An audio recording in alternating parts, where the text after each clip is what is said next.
Welcome to the Her Voice Shines podcast, where we celebrate the power, brilliance, and resilience of women everywhere. I'm your host, Shanasia Washington. Join us as we share inspiring stories and insights from extraordinary women who have found their voice and are making a difference. Together, we'll create a ripple effect, illuminating the path to visibility and empowerment. Let's break barriers, shatter ceilings, and lift each other up. In each episode, we dive deep into the journeys of women who have turned their challenges into triumphs and their dreams into reality. Whether you're looking for motivation, guidance, or a community that understands your journey, you're in the right place. Stay tuned and remember, let your voice shine.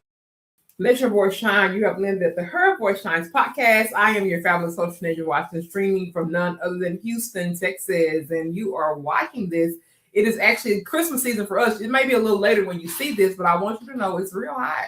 It's like 82 degrees. I'm trying to figure out, is it really Christmas or not? But it's very hot out there. Let me just tell you, I've had a fabulous day, and I should say few days of recording. I feel like this podcast reaches new heights every season, every recording, because we really tell these stories, and these women really come to bring it.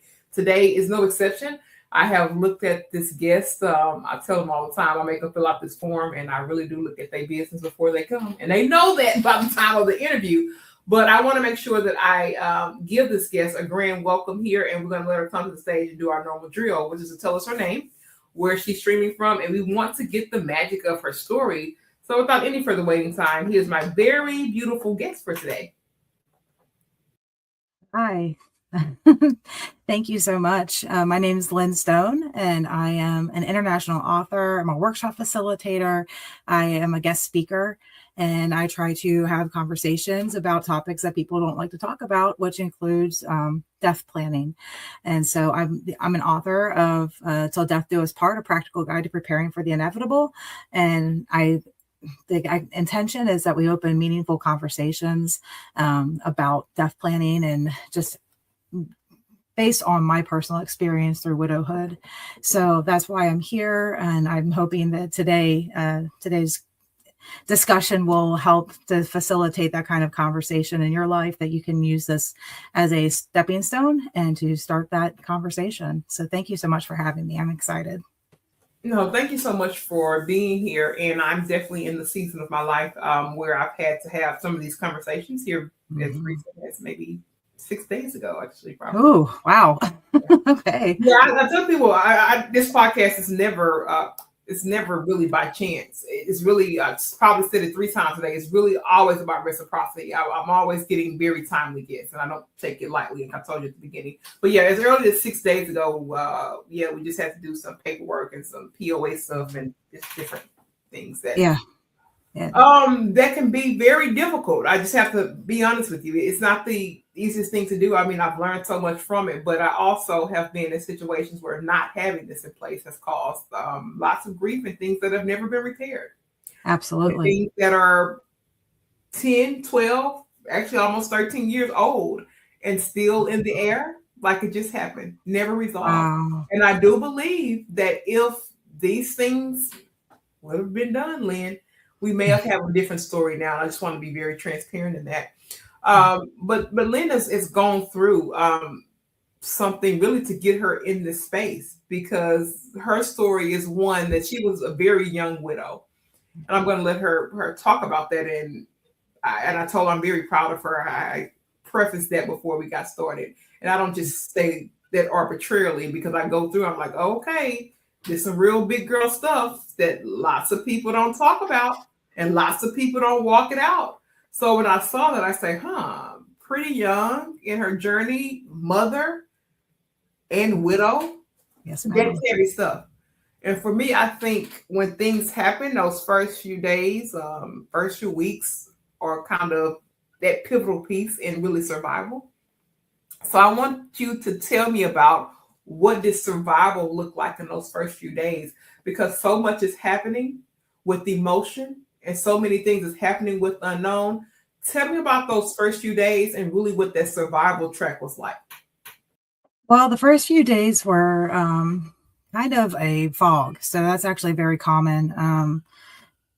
It was very difficult for us. We were just trying to get through the day. I mean, people were around me, but I just was kind of just walking, not really paying any mind to it because I didn't know what was going on. I was so just caught up in just my own grief and trying to make plans and, making it was very surreal. I remember going to the funeral home and we were all sitting there and they were actually very nice inside and we're all sitting on this couch and having a conversation.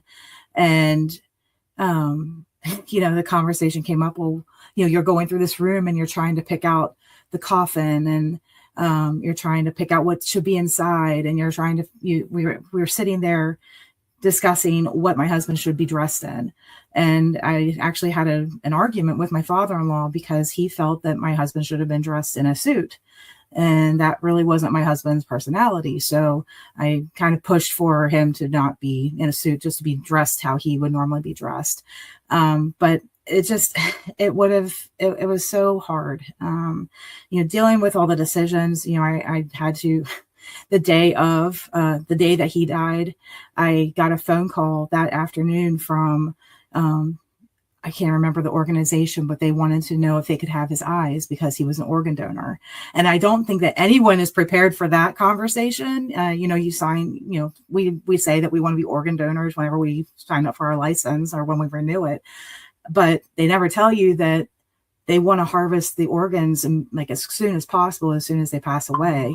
And that is a very, that's a very awkward conversation. And, they wanted his eyes, but they couldn't guarantee that they could use them. And so I wound up turning them down because I couldn't bear the thought of them taking his eyes and then they going to a waste.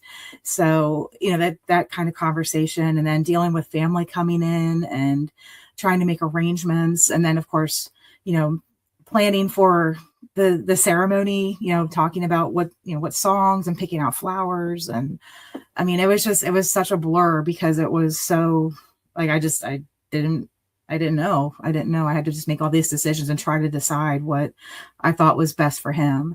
And so, that was very difficult. And I mean, I think that I did a good job. I had a lot of support. My mom had come down the day of, cause I'm in Georgia. Sorry. I forgot to mention that I'm in Georgia and, this all happened in Georgia. My family's from Pennsylvania.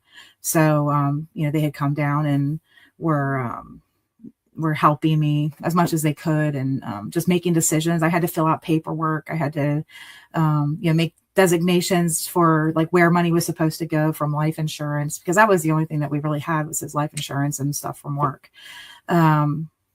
But it was just really crazy. And then of course, we had the ceremony, the funeral, the wake afterwards, and then everyone kind of just went their way. And my mom stayed with me for, I guess it was another week after, it might have been 2 weeks after he had passed. And so in that time, my stepson who had lived with us, all of my stepkids had come in. I had 3 stepchildren, and then of course our daughter together. And the 3 stepchildren, and then I say children, but they were the 2 of them were older, were technically adults, and then the other one was 13, the youngest of the 3. And then so my husband was buried on a Friday. It was Good Friday, and Saturday they flew out. And so we had originally planned on that for my stepson. He was going for spring break to his mom's house in Pennsylvania. So we had planned on him to go. What didn't happen was a conversation to say, hey, he's staying here. So for us, it was actually a double loss for my sister or for my daughter and I, because we lost her dad or my husband, and then immediately lost her brother and my stepson. He's still alive, of course, but he wasn't there. So it was a double loss. And we went from 4 to 2 in a week. And so it was very difficult. People come and, they say all these nice things, or they try to say nice things, and they try to do good things. They bring all I had food food coming out the wazoo, and we weren't hungry. We didn't want to eat. And so, my mom had tried to put it up so that we could eat it later and save it. But it was very difficult. And so that's one thing that, it happened is, all these people were here and like, checking in, especially the day that he died. My house was just full of people, and I was recounting the story over and over and over and over again. And, and that's why I think where you become numb, because you're just constantly repeating the story because people are asking, how are you? How are you feeling? Like, how do you think I'm feeling? Right. I just lost the love of my life. My kids just lost their father. I mean, it was so difficult. And then of course, after I'll say the dust settled, probably a couple of weeks later to a month later. And, it was very lonely, because, everyone returns back to their life, or returns back to their lifestyle, whatever that is, they return back to their family and their kids, and they're just the way they are. And we were very broken. And so one of the things that I did was I brought myself and my daughter into therapy immediately. We each had our own counselors, and that was a very good thing for both of us. But for me, processing my stepson, him going away, like being pulled out of our lives so quickly, that was really hard. That was really hard for us to process. But it was just the adjustment, and trying to talk to teachers about my daughter, and just be gentle with her. If she's having an issue, just pull her in and whatever. So it was just really hard, because people don't know what to do. They don't know how to help. They don't know what to say. And so, and honestly, as a widow, like I mean, I can tell you what happened. I can tell you what I think, but I don't know what to ask for. I don't know what resources to try to get to, or what help to say I need, or whatever. So it was just very trying going through all of that. And, I think for me, I didn't want, people are going to go through it, and everyone's situation is going to be different in how they process the passing of their loved ones. I mean, of course, in my case, it was my spouse. So, how I managed everything, how, there were some things that he did that I just didn't know how to do. So I had to figure that out. Or in some cases, I just hired someone because I didn't have the energy to do it, or to figure it out. So, like that's just kind of going through those things. That was how it was. That's how life was for us. So it was very challenging. For sure. And one of the things that stood out was having that influx of people. And then people kind of have to go back to what they were doing right before this happens. But you still have to deal with the aftermath of living with the person that's not there anymore. And I've shared it a couple of times on the podcast. I mean, I've come from a fairly large family, and I've been very much blessed with generational type things. So basically what I'm saying is that I had gone through like funerals and stuff for a long time. My maternal grandparents raised, they're 77 and 81. So I've seen them go to a lot of friends' funerals, their siblings, etc. Met great grandparents. So, I've been around it, but the death that changed my life forever was in 2013 when my aunt 43 died suddenly of an allergic reaction. Just had an allergic reaction to citrus and just died. Healthy woman, very youthful, very vibrant, and a mother of 3 children at the time. One was a very young adult. I think at that time he may have been like 21 or 20, the oldest one. The other one was just graduating high school, and the baby was in 6th grade. It changed my family forever. And it's hard to say that it's never, I didn't expect it to be this. She's gone, so it can't be the same, right? Because it's a vibrant person is not there, but it changed the course of my family's life. Absolutely. And it was one of those things that when I was talking about it, I was like, man, of course we didn't have things in place. I mean, she was a young woman, and there were not things in place for it. And we were left to kind of scramble and really, really figure it out. And then, these children, here's the baby he's just going to middle school. Like, what are we going to do with him? The other part of it was that none of us, when I say none of us, I mean like the core circle. She was a twin, like her twin sister, the close nieces, and we were like a team. We were really like a big united front. When I say all of us, that core circle of people did not do, I think, the proper things for themselves for the grieving process. Right. Did try to just return back. And like I know, I tell people all the time, like that particular period for 2 years straight, I was working like 64 hours a week. Oh, yeah. in my corporate America job, because I guess I maybe didn't want to feel, or I didn't know how to process, and I didn't know really the steps to do to kind of get over that. So I took like Right. 2 years. I was like literally the Walking Dead.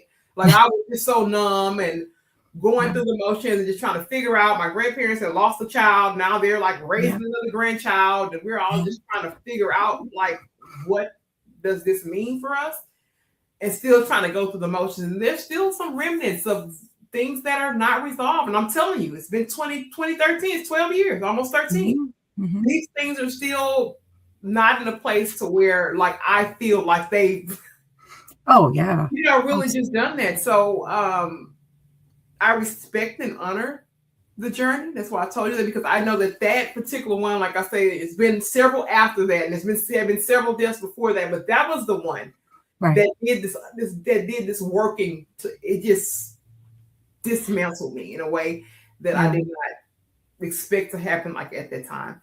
But one of the things that's for sure, I know that when these things happen, you have to build new relationships and boundaries rather quickly. Yeah. And I know that you had to do it, because even I wasn't even a child. I was just like a niece. And there were some things like, because you have all these people pouring in and all these different things happening all at one time, and recounting the story. What actually happened? What was she doing? Had you talked? All of these different things, right? So you have to come in and say, no, there's some boundaries. Tell me about creating those boundaries and new relationships rather quickly, and what that meant for you for protecting your peace and your child while you guys are going through healing. Oh, yeah, absolutely. So I think the biggest thing for me was just kind of coming at it like there's no other options. Like failure is not an option for us.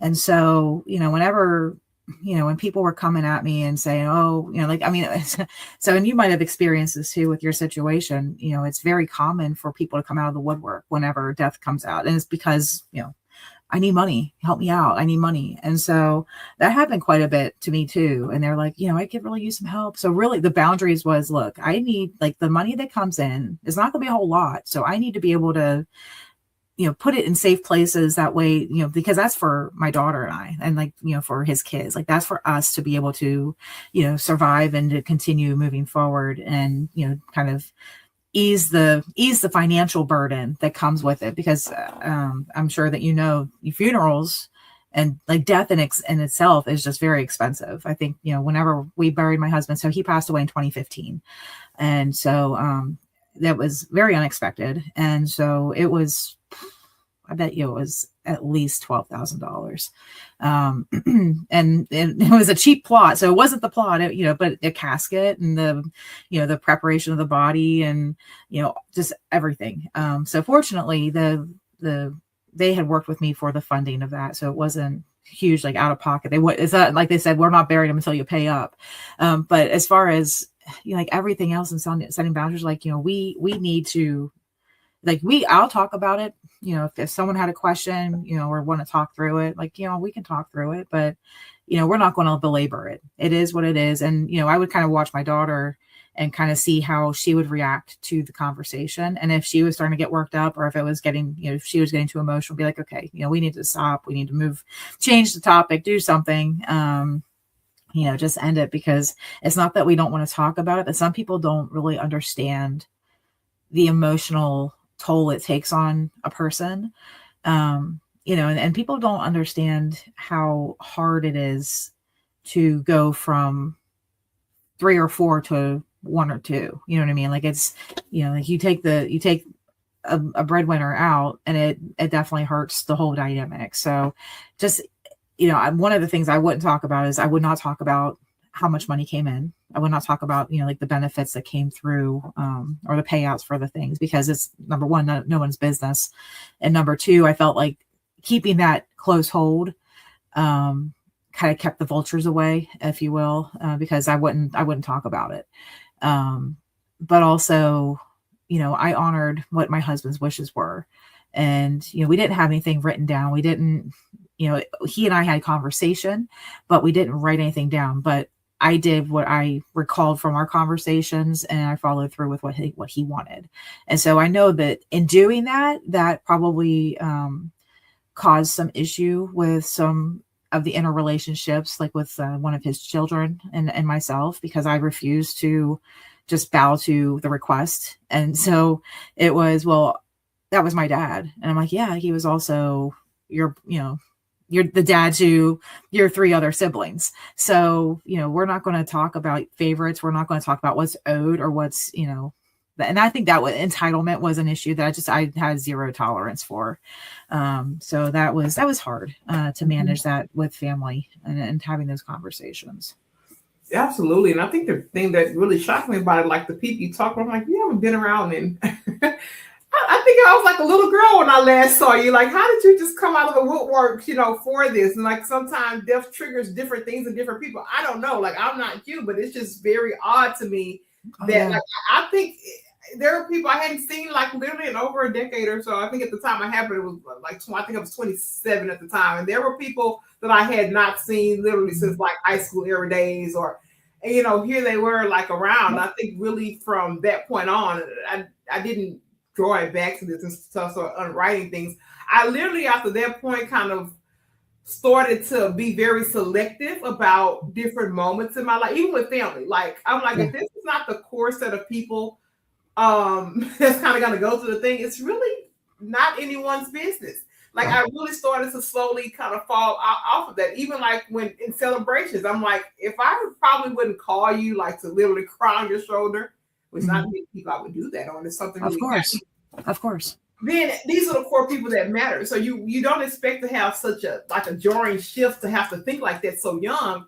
But I was in my late 20s thinking like, okay, this is a shift for me, and I see what's happening here, and I see all of the greed and all these different things that's happening. But when we had to go do all this heavy lifting stuff, i.e. clean her home, i.e. go through her stuff, crickets. There is nobody around. There is nobody around to do these things after we're trying to go and help out. And her parents at this point were, they were really elderly now, but they were elderly at that time and trying to send off death certificates and do all these things. Right. And a lot of those things fell on me because everyone, had their grieving cycle and went back to doing everything else. And just like when I was speaking to a previous guest about how I tell people, like at the end of the day, when emotions are in play, there's still a task at the end that has to be done. So it's a task at the end of the day, and we can be hurt, grieving, frustrated, angry, whatever the emotion looks like. But at the end of the day, it doesn't feel that task still has to be done. Absolutely. And I think a lot of people miss that in the grieving process. Oh yeah. Let me ask you this, because for someone, I'm having them now, because for someone who are fearing these end of life conversations, what do you tell them? I look at the conversation as an act of love. Sure. So people are afraid. I mean, there are a lot of people who just are afraid to think about their own mortality. Yeah. And so, just looking at it as an act of love and looking at it as making the plans, making the decisions so your loved ones don't have to. I think that's really the kind of the bottom line for it, because I felt like it would have been so much more helpful had he just said, this is what I want. This is how I want it. This is, where I want to be. I mean, there was just a conversation about where he should be buried. And, so it was, what he wanted for his kids, what he wanted for, what did he want to pass on? What did he not want to pass on? And actually one of the things that he had shared with me, he and his daughter had a very strained relationship, and there was a lot of entitlement. And so he told me, he said, if I'm not good enough in life, I'm not good enough in death. And so that means she doesn't get anything. She doesn't get a penny. She gets nothing. And so, I mean, again, never written down, never said, or never formalized, but that's what he said. That's what he wanted. And so having that understanding, it strained future relationship with her after he had passed, and it was very difficult. So I feel like it makes it much easier. I mean, and it's not that it's an easy conversation, but it makes it much easier if you can just take it from the standpoint that this is helping my family make decisions or to finalize things for me. Like, this is what I want done. This is how I want it. This is where I, like the who, what, where, when, why, how, right? Like, just get it all done that way. There's no question. And, if you write your will and your niece is, is one that how she is, and you don't want her to get anything or whatever, then you say it. So whenever, at the end of the day, whenever you pass on and your wishes are being read, the niece might be mad, but the only person she can be mad at is you, so that kind of that removes some of the drama that comes along with this, because I heard a thing. It was grief and greed are the two worst emotions that people deal with whenever you have death. Grief and greed, because people come out with their hands and they're like, help, whatever you can give me, I want it. And so that's exactly what the problem is there. That's what helps it. Just lay it all out. Let someone else, this is what I want, and execute it. Absolutely. And there was a recent death, and, sometime my family watched these podcasts. So girl, okay. There was a recent death, we'll say in the last 5 years, that I truly believe that greed, oh my gosh, Lynn, when I tell you it has overshadowed something that was just so beautiful before. And it's like I blinked my eye and everything that fell apart with that particular situation because of a death and some level of greed. And I really hate to even be saying that, knowing that, like, of course, I experienced much early on in a different stage of my life with kind of a different side of the family. But to see it now kind of happen again in a whole entire different space, I'm like, oh my gosh. And I look literally back at some memories. Facebook will show memories. Mm-hmm. And I saw some memories for like 7 years ago. And it's like, geez, like, what happened? Yeah, right back there.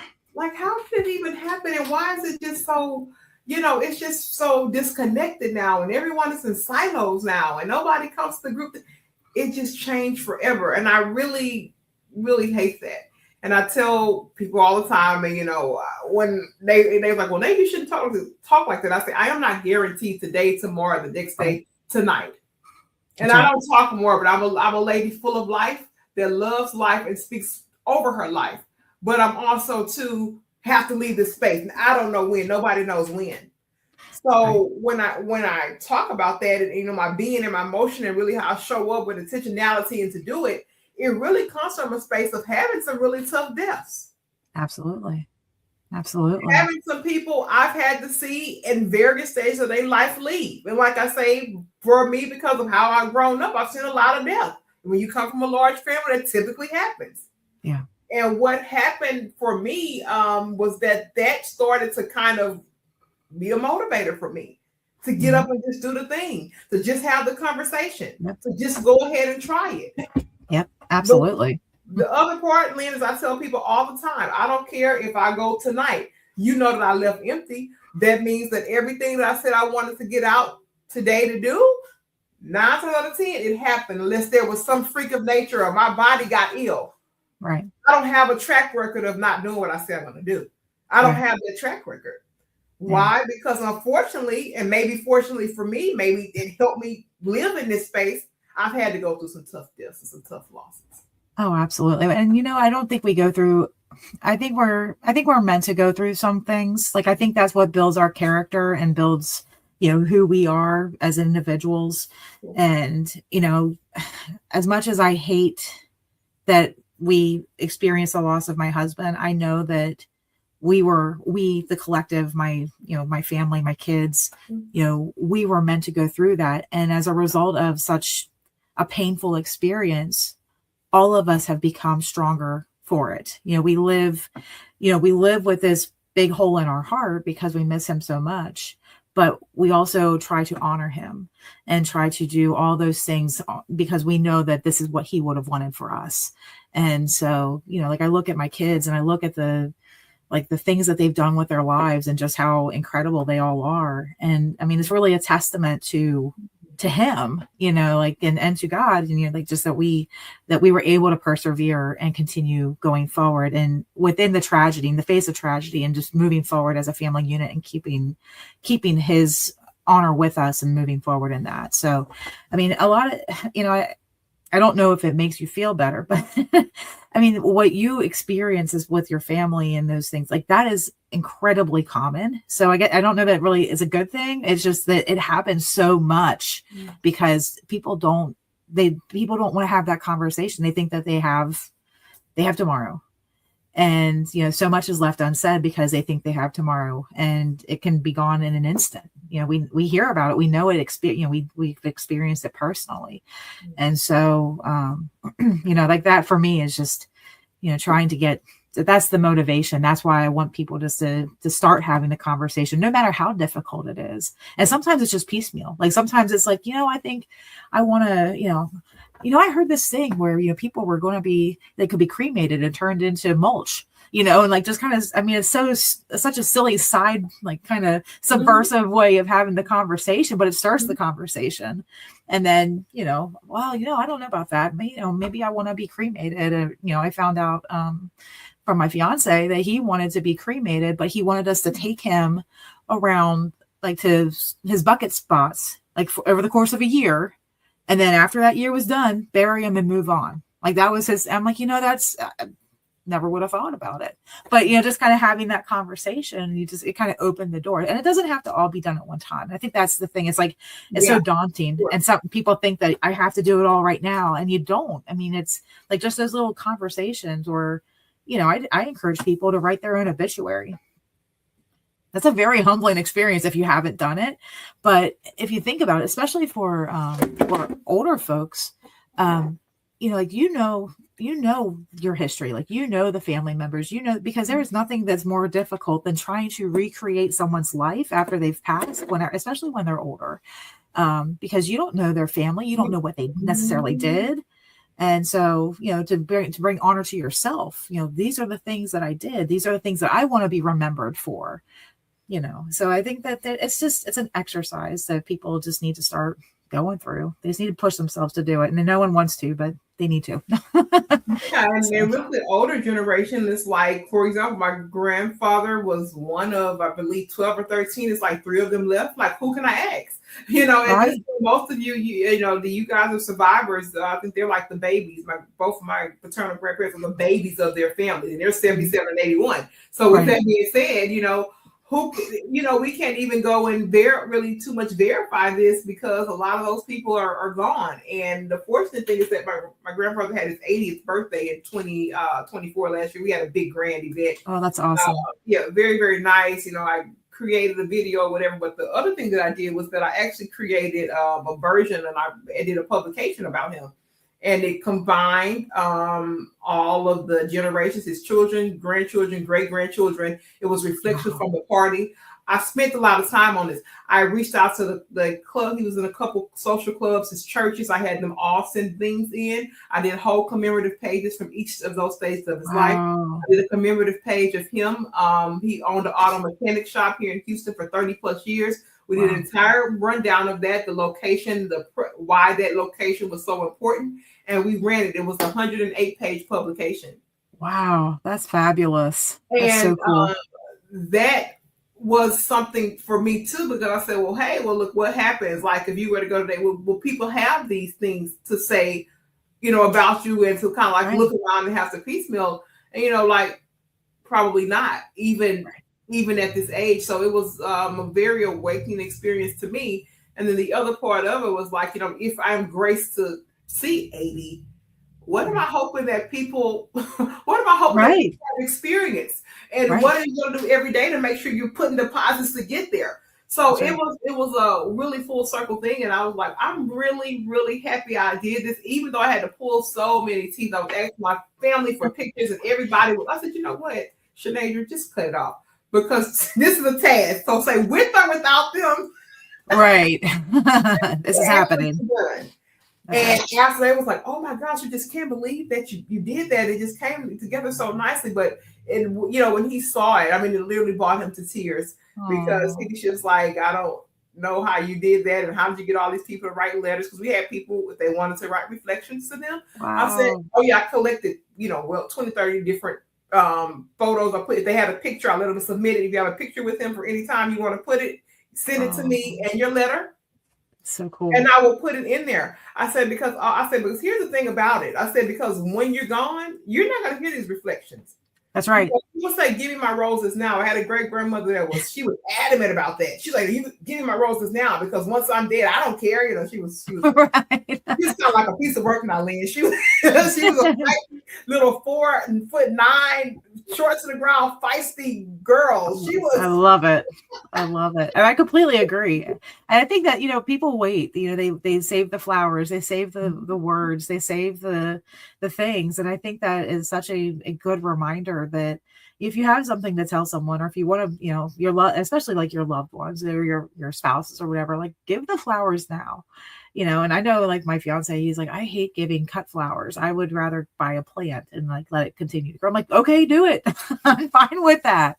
But yeah, I mean, that's a good reminder for us, to make sure that we tell the people that we love them and why we love them. And, like just giving that affirmation, because I think sometimes we just don't know, we don't know how much we mean to people, or, how much we touch people's lives, because especially today, life is so fast. We're always on the go. Things are always more important. And, I really like that you did that for him. I'm sure that he just absolutely loved it. And I completely understand why. I mean, it's just, we don't know, right? We don't know how people see us. And I think that's so awesome that he got to hear that and read that. And I think that was fabulous. Yes, thank you. And I tell people, even down to creating this space and these conversations, like time is the most expensive resource. You can't get it back. You can't do a charge back. You can't split it up in payments. You can't do any of that. Right. So when indeed, and I look at it differently, I'm like, I'm not expecting, every podcast to be as meticulous, but for me, it's more than just a thing, right? A part of the brand. I don't get to see Lynn, right? I may not have gotten to see Lynn again in another space. So for me, this exchange has to be intentional. It has to be pure. I don't just show up and say like, oh, I'm checking off the boxes to do a podcast. We don't let any other energy of what's going on in life come into this space. Right. We never do. Because what we want to do is make sure that people have a place here to be pure and whole, and they don't have any other outside effects. They get the cleanest version of me. I said, you want to see the nicest and most pleasant version of Sinead? Come on my podcast. Now, Lynn. I love it. That's great. Now, that's the nicest and most put together version, okay? Because I honor that space. Now, when I cut the camera off, now leave me alone. I know you got some foolishness going on, so stay over there. I'm sweet in real life. Hey, just being authentic the whole way around. Like what you see is what you get, I 100% agree with that. But I want to ask you this, because now you are speaking and doing workshops and stuff. How did you feel like, okay, now I have to kind of put this back into the earth, because now you're like pouring back really through real life experience. There's so many people that have real life experience that could really, really ripple into the world, but they don't know how to. They don't know how to use that situation or that trauma. But I think it's beautiful that you put this very hard thing back into the earth. So tell me, like, when did that kind of occur? Like, when did you kind of start building workshops? How did this kind of brand evolve post you losing somebody so special to you? So interestingly, it has been a very slow roll since my husband died. Because I was still trying to find myself and trying to figure out who I was and what I wanted in life. And of course, raising my daughter. And, I had dated a couple of people, one long-term, and realized that it just wasn't working. And so, I had started kind of writing the book throughout that first relationship, because that one was like 5 years. And I started writing, like trying to structure what I wanted to say and why, because I knew initially that I wanted to help people kind of figure this stuff out, because I didn't have it. And then, there's so much stuff out there right now, like I'm dead, now what? That's very, very business oriented. Like it's very much like, the I's and the dotting the I's, crossing the T's, all that stuff, which is absolutely necessary. And it's absolutely important. But I felt like there was so much more that people just didn't understand about loss. And that's what I was trying to convey. So that I was just trying to pick all those pieces out throughout that relationship and like trying to write it down. So I'd write and write and write, and then I'd walk, then take literally like months off, and then I'd go back to it, and then I'd go back. So I think that was off and on for several years. And then in 2024, well, it was both. I met a gentleman, and we hit it off really well. And I wound up getting pregnant, as those things kind of happen sometimes. And I had my son in 24 last year. And so while I was on maternity leave taking care of him, it just kind of like, you know what, I've got time. I mean, I'm taking care of him, but he's sleeping a lot, like as babies do. And I'm like, you know what, I'm going to finish this. I need to finish this. And so I did. I finished it. I got it all cleaned up, edited, finalized, and I published it on January 1st of this year. And so that was the first part. But it's like getting the book published was a goal, and I accomplished it. But it's like, I felt like more needed to happen. Like it wasn't enough just to have a book, because if, when people are searching for those things, the now what, I'm dead, now what, like that's kind of like, it's really catchy. And, but like, how do you like really get in front of the masses, and how do you help people like really address and really have those hard conversations, or really, like there's so many questions. People have all these questions, but they don't want to pay the money to ask the question. Right. Or they don't want to, they just, I'll look at it. I'll look it up. I'll get to it whenever I get to it. Like just very a passive approach to it. So this year I thought, you know what, I want to do something with this. I want to make it something, because I think that there's a lot of opportunity for it. And so in the spring I had talked with the pastor and his wife at the church I go to. And I said, I wrote this book. I want to do a workshop. And I think I'd like to, if I could, I'd like to do it here. And, I'll advertise it. I'll put it on. I mean, I went and I put out an advertisement on the radio. I did, I put flyers out on around the neighborhood, or around the, around the town. And I put it on Facebook. Like I'm just trying to get it out there. And it's such an important conversation to have. And I did, my first workshop, I had like about a dozen people, and it was an all day thing. We had a catered lunch. It was really nice. I had an attorney, then a state attorney come and talk. I had a funeral director come and like a funeral planner. She came and she talked about the process and how it works and things to talk about, things to plan. I had a life insurance agent come, and I had a CPA guy lined up, but he bailed at the last minute. So it was just me. And I was just telling my story and why it was so important that you have these conversations and what it meant to do that. And it was so well received. I mean, and it wasn't just like a little snippet. I mean, these folks had about 45 minutes, like the specialist had 45 minutes to talk. I just, like give basic information. I told them up front, I said, this is not a sales pitch. This is not for you to sell a product. This is you strictly giving information. Like just give information. That's all that I want you to do, because they're not here to buy something from you. Then now ultimately they might come see you because you've built credibility with them, but just give them information, because that's what I want them to like. I want them to walk away from here just having more information in their toolkit. And so they did. And the feedback I got was phenomenal. They absolutely loved it. Recommended I do more, gave some suggestions on different things I could do, but I thought that was fantastic. And so of course, while all that's happening, I had also joined a local book club, and I was talking to one of the people that was there, and the author. And I should have said, I'm sorry, it wasn't a book club; it was an author club. So it was a book club, but books that they wrote, and of all different genres. And so one of the ladies I had went to one of these little meet and greets I happened to go to, she was telling me how she had done podcasts for her books, and I had just never really considered it. But I thought, you know what, that is such a great way to get this out to people, because again, it's a topic no one wants to talk about, but it's such a necessary topic that people need to think about and then actually need to do something with. And so that's what started me on the podcasting realm. And then with that author group, they were starting to like, oh, you should go and you should, go do these health fairs or whatever. And the lady that runs it, she's like, you should do the health fair. Yeah, they're there for health reasons, but death planning is just as important as health planning, right? Like it should all be part of it.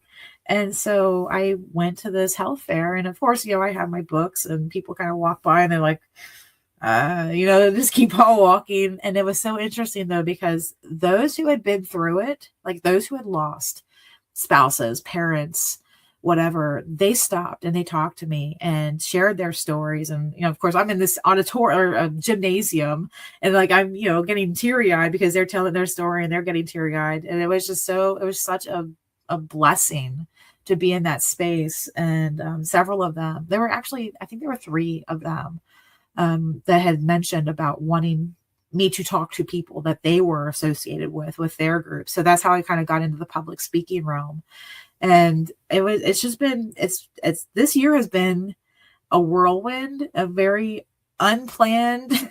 It was kind of intentional, but it's just kind of taken on a life of its own. And I've really enjoyed it. And I expect to continue to do it, because I actually am thinking about doing my own podcast to talk about it, because I want to talk about life and death. Like I actually even have a name for it. I want to call it the flip side, because, you talk about death planning, but then the flip side of that is, what is it like on the widow side? Like, how are you dealing with that? And what does that mean? So more to come for 26, I think. Okay, if you don't start the podcast, I'm gonna be mad. Y'all hear this at this time stamp? I'm telling her, if she does not start the podcast, this lady she just met today gonna be mad at her for not starting the podcast. I want to tell you that, because you're talking about something that nobody in this world is exempt from. Exactly. Not a person walking. I don't care if they just came out the womb, if they're 92, if they got $1 billion, if they got a mansion on the hill. Nobody in this world is exempt from what you're talking about. Exactly. You're absolutely right. The amount of now, Lynn, don't make me come run your podcast. The amount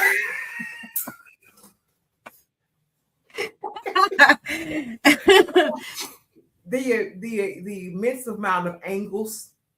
Oh yeah. For their podcast.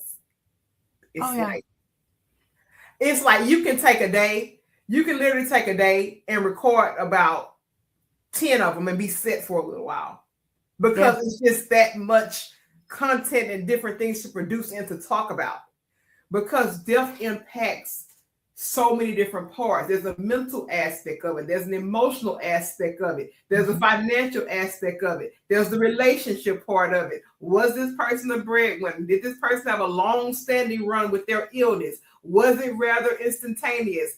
You got like 50 angles right there. Oh, absolutely. Absolutely. Yep. And let me just say this is the most I left my corporate job in 21. I was able to take like a year off. No, a lot of people can't say that. So from 21 to 22, it was COVID still. I was like literally in here trying to figure out. I had a lot of internal stuff going on, trying to figure out really what is the next toxic into the corporate career. And then I remember kind of coming up and trying to fill it out. And I've done a lot of different things within the past. I would just say 22 to now 3 years and change. Like, I'm like, well, okay, you got this, this, and this. But let me just say, this is the most pure relationship building I've ever done. Wow. That's awesome. And I've been a lot of places. We've been on the ground. We've been to very prestigious places with these people with all these different kind of titles and different campaigns and winning grants and winning all these different things. This is the most pure relationship building I have had to date. Wow, that's fantastic. And I stand on it. And if I told somebody this today, if somebody would have told me in 2020 or 2021 that Shanasia watching this crazy girl would be doing a podcast, I'm like, who life are you reading? What? Right? Right. Well, I mean, I'll even say for myself, like if you would have told me on Christmas Day last year that I would be doing this, like I would be having podcasts, I would have run workshops, I would have been a public speaker, that I published my book. Like, I mean, the publishing of the book, I was probably pretty sure that was going to happen, but everything after that, like, no, like I would have been like, that's a nice pipe dream you're smoking right there. I just, but I mean, I'm here for it. I love it. I enjoy the conversation and like you said, like that pure relationship building, because this is so authentic and so genuine, because again, no one wants to have this conversation. No one wants to talk about this topic because it's just, I don't know that it's even really taboo. It's just, people just are so avoidant of it for whatever reason. They just don't want to talk about death. But it's interesting because in a lot of cultures, so death is so honored, and like they prepare for it. They have those open conversations. So for whatever reason, Americans, we just like, no, we're invincible. We don't want to have that conversation. We'll just deal with it when it comes. And it's very interesting to me. That's how it's going. Let me say, and I tell people I have tons of foreign friends. It started a while. It's been over a decade. I used to manage like a global team. We had little pieces of pockets of people everywhere: Europe, South Africa, Philippines, Canada. So it was like this international context, whatever. So I've kind of been exposed to cultures very closely for like a long time. And let me tell you something. I always kind of look down on my American friends. On a lot of things, I'm sure. I can imagine that. Yeah, I'm not going to even, like, for a very long time. And it's not like, but most of they just have a different perspective on life. And this is crazy. Like, when a kid come out the womb, there's always really death plans. And that may sound crazy. But I know I can call them on my phone that their kids are 2. And if something was to happen to this guy at 8, 9, plane crash, whatever, jet ski accident, whatever, from the time that they come out. Wow. And I've experienced, and to see that and see such a stark difference in like what I live and have experienced in my lifetime, it just blows my mind. It really truly blows my mind. And also the way that I live life has changed because of that multicultural context. I'm like, I live in Western culture, but my soul lives in Eastern culture. I just happen to be over here, girl. I just happen. Maybe one day, if it's in God's plan, I'll get to actually live out life in the Eastern culture for a period of time, because there is this different level and approach to life that my American friends just don't understand. Absolutely. And I learned that very clearly with working a high-level work queue. You said, well, what do you mean by that? I remember working this high-level work queue, work in, work out. We supported a trading desk, so it's no room for error. You're supporting real-life trades. So traders who make the company millions of dollars, they can literally come and curse you out, Lynn, and they won't be reprimanded because, look, it's money on the line. That's right. The bottom line is at stake, and you're in the way. It's like on TV when you would see like all of those screens on you, NASDAQ, like that was really life. I really worked in operations of like a trading style environment. But anyway, I worked this very high volume work queue. And man, I would be like, look at my team. I mean, we would skip lunch, we roll up our sleeves and do all these different things. And I would notice that, when it was time for lunch for the London people and these different people, they didn't care. At 12 o'clock, guess what they did? They stopped and they went to have lunch. I said, oh, okay, like this different level of, I'm looking at this different level of urgency. So I started to learn all these different kind of cues of life and just started kind of understanding like these people's relationship with time is different. Yeah. Oh, for sure. These people's relationship with, and I just told you how I feel about time. Yeah. And it was in that moment I said, oh, something has to shift. Something has to shift in me, because even with that, they're like, no, my daughter will only be 7 for 12 months. And you're like, well, duh. No, what I'm telling you is my daughter will only be 7 for 12 months, which means I ain't got time to be playing with y'all over here with this work queue. Right. My daughter only 7 for 12 months. That's right. And it changed me. And I'm never the same for that. And like, even when it was so challenging to figure like, well, how am I going to breach all these differences and all these gaps? It was those differences, honestly, that my career, like I said, it got tough at the end, but I would not change that walk for anything. Yeah. I would not change it. I just don't even see it the same. Like when I go and I'm with my foreigner friends, I'm like, oh, y'all know I'm just kind of America by trade. I'm just American by trade. Just by trade, because it's a different atmosphere, just a different culture in doing that. But absolutely. I need to tell you, Lynn, I have to tell you again, you can start that podcast tomorrow. I'm working on it. You don't have to have none of this. When I first started this is my last thing. I know we've been here a while. When I started this podcast, this stuff running down the side, this little up here, I didn't have none of that. Yeah. I had started the day I recorded this podcast, the very first day. It was after a storm hit Houston, Texas. We were out of power for 9 days prior to my first day of recording in the sweltering Houston heat.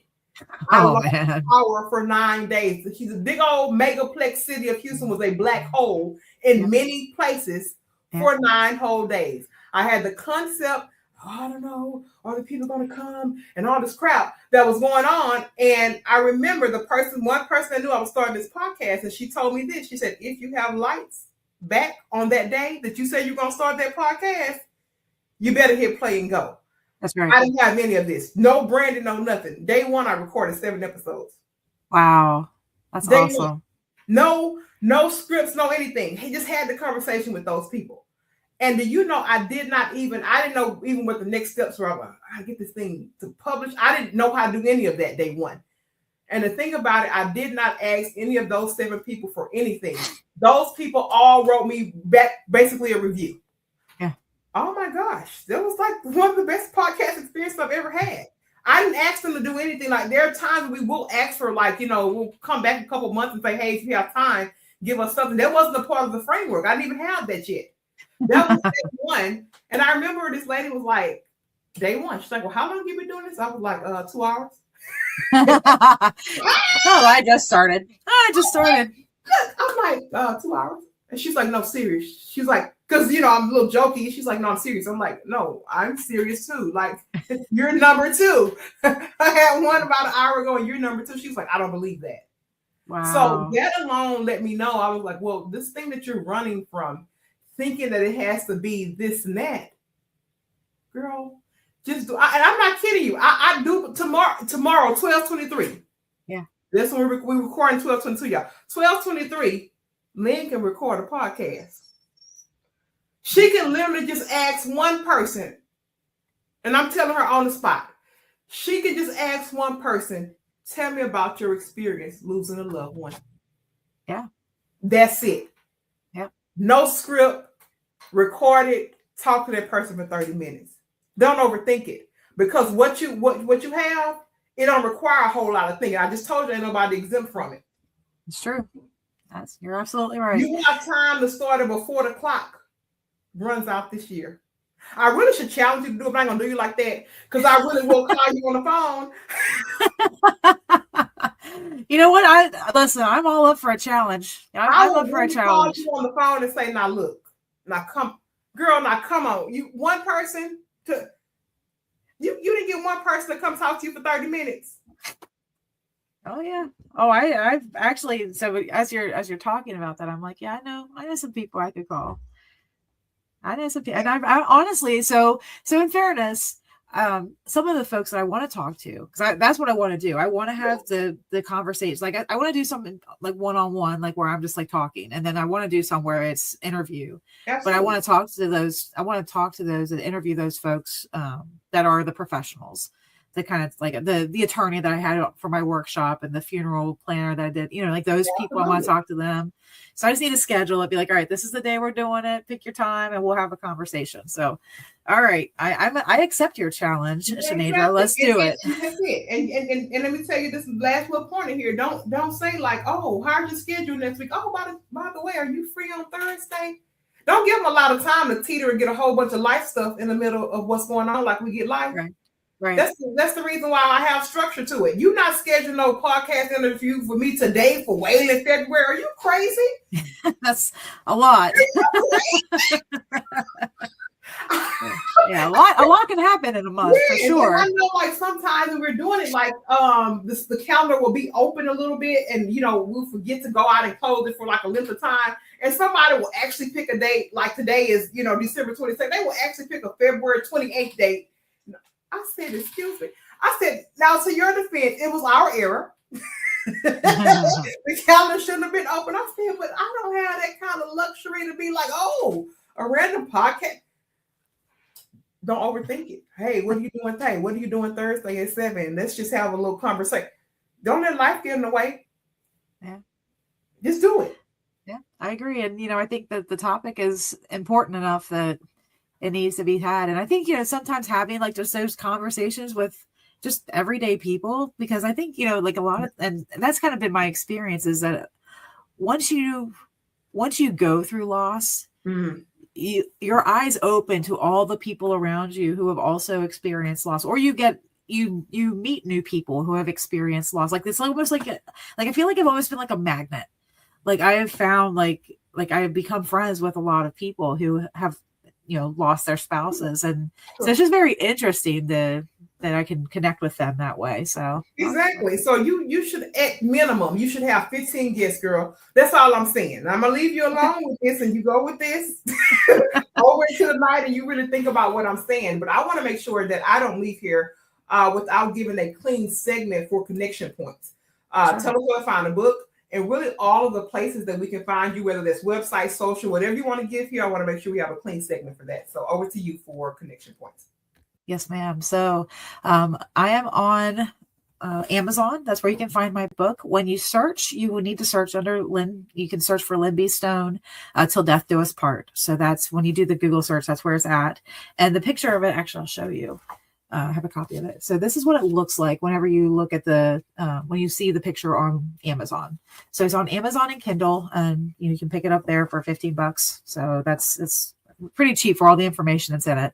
Also online, I have a website. It's it's www.authorlynnbstone.com all together. So no punctuation within, and that's where I just started it. So it's a little fresh. There's not a whole lot of stuff out there on it yet, but I will be building stuff out. I'll probably post my podcast out there and all the other fun things. So I'll do that there. And then I'm also on Facebook. You can look up author Lynn B. Stone. That seems to be the best thing. And it's actually, the picture is an image, like it's a half of my face with a book that's being flipped. It's a black and white. So that's where I'm at right now. So I encourage you to come follow me. I post if I have any workshops coming up, or, my podcast, what I'm doing with that. So that's where you will find me. Facebook. I love Facebook. It's so easy to use. Yeah, you like me. It's actually the most easiest to use, Facebook. But of course, my nieces and nephews are like, oh, that's for the old people. Like, yeah. I'm like, well, whatever, baby. If you calling me old, that's what I like. Okay. That's right. I'm just really learning TikTok. I just started really taking it seriously. I think in October 1. But it still feels so disconnected. Even if I have a video that performs well, I'm like, I don't know these people. Yeah. It's so random. But thank you for that. We'll make sure that we put that information in the description box, either below or above, depending on what platform you're watching this on today. I want to make sure that I cue over to a segment called Final Thoughts, where we cue over to our guests and let them give us some great parting words for the space, and really something that captures the essence of Lynn B. Stone. I'll give you final thoughts, and I'll be back to close the show. Okay. All right. So my final thoughts are that death is something that we will all experience. And honestly, if we're lucky, we won't have to experience it because we're the ones that are passing on. And that's kind of morbid. But it's not easy being a widow. I can certainly assure you of that. And of course, if you've lost a parent, or if you've lost your siblings, or if you've lost any family members, death is difficult. So I do leave you with the idea and the suggestion that take the time to make your plans. And again, you don't have to do it all at one time, but really think through what that looks like for you. What do you want? Where do you want to be buried? What do you want to be buried? Is there a certain thing you want? Some people want just a party. Some people want the whole, go through the church and the mass and all the processes and all that. And that's perfectly fine if that's what you want. Likewise with your will, make sure that you just really spell out what you want. And, again, we talked earlier about, sharing your words now, tell people that you love them, tell people, how you feel. If there's something that is very cherished by you that you have kind of marked that you want to make sure that this person gets it, give it to them now, like when they can understand what it is, like, especially if it's like for a child or something like that. Take the opportunities to be able to bless those in your life. And, again, look at it as an act of love for your family, for your friends, that, you give the answers. All they have to do is execute the plan.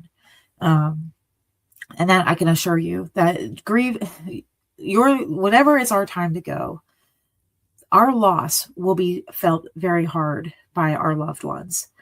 And if there's anything that we can do to help mitigate that loss or help mitigate the pain or the difficulty, this is one of those ways. Make the plans, get everything ironed out, make the appointment with the attorney.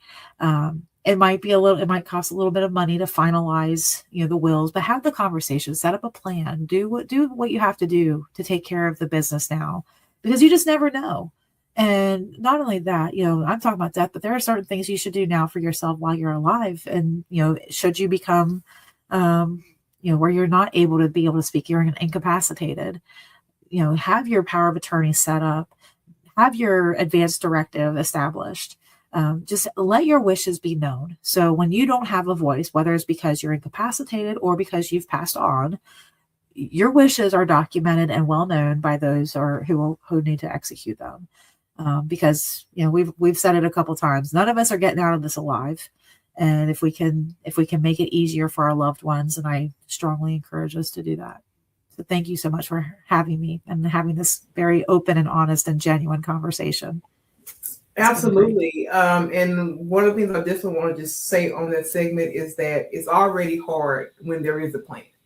Oh, absolutely. Oh, yeah. Hard I'm serious. It's already hard when there is a plan. So just do something to take a step further.